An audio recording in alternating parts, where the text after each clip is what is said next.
Anti-air guide! When your opponent jumps at you, swat them out of the air! Okay, I'll do a real guide on anti-airs.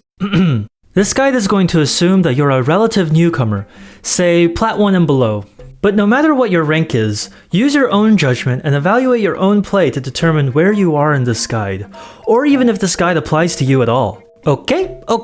The basic premise of anti-airs really is that simple. When you see your opponent jump in on you, you want to challenge them with an attack. Despite how simple the premise is, you will probably be working on anti-airs for the rest of your Street Fighter career. Which is why I recommend you start practicing as soon as possible.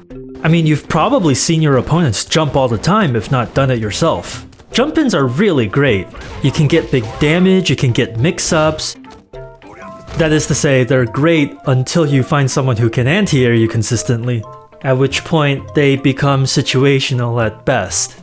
So how do we anti-air? Some people will tell you to use whatever is your character's best anti-air move, like Ryu's Shoryuken or Kami's Cannon Spike. And the advice makes sense. Moves like Shoryuken are great anti-air moves because they're literally invincible to air attacks. But unless you're on modern controls, then I disagree. On classic controls, these moves generally require slightly more complex inputs. And that's not going to be doing you any favors when you're first starting out learning anti-airs. In my opinion, you should instead look for an anti-air move that is a single button, or at most 2 buttons pressed together. Which means the only reason you should be using the best moves is if you're playing on modern controls. This is because modern controls simplifies the input down to 2 buttons pressed together. Well, ain't that nice? So here you go, modern players. Here's the list of moves that I recommend you use to anti-air with for each non-DLC character. Pause if you need to and go have yourself a ball. Alright, classic players. Like I was saying, I do not recommend you start with using your character's best anti-air move. The input is too complex. And yes, I know the inputs are not actually that complex. Maybe you can even do it consistently in training mode. But that's not the point. Doing it in an actual match is a completely different story.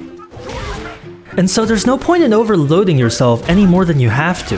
You don't want to work on getting the input consistently under the pressure of an actual match and actually reacting to the jump-in the first place. Instead, you want to work on one thing at a time. Start by dumbing the input down as simply as you can and work on just the reactions. And you want to be able to do that consistently before moving on to any complex motion input. Besides, I promise you, it's not actually that important to anti-air with the best move. Simply anti-airing at all will get you like 90% of the way there. So with that in mind, here's the list of moves that I recommend for each non-DLC character. Once again, pause if you need to. Now, eventually, you might become interested in adding more anti-air options to your arsenal. Some characters like Ryu and Ken have Shoryuken as a catch-all anti-air. But other characters have like 2 or 3 or even more moves that they use to anti-air, each one for a different situation. So, when exactly should you learn more anti-air options? And the answer is, you'll have to feel it out for yourself. There are no rules on when you should start learning anything in this game. But if you're asking for my recommendation, then I recommend that you look for just the right amount of uncomfortable. If you start to find that your current anti-airing game plan is just a little too easy and you're getting just a little too comfortable, then that's something new. Alright, and that's it for this guide, but there's a lot more to anti-airing than that. But this is enough to get you started though, and the title of this video does say basic, so I'm gonna keep it basic. I might do an advanced anti-airing guide as a follow-up to this video, but for now, thanks for watching!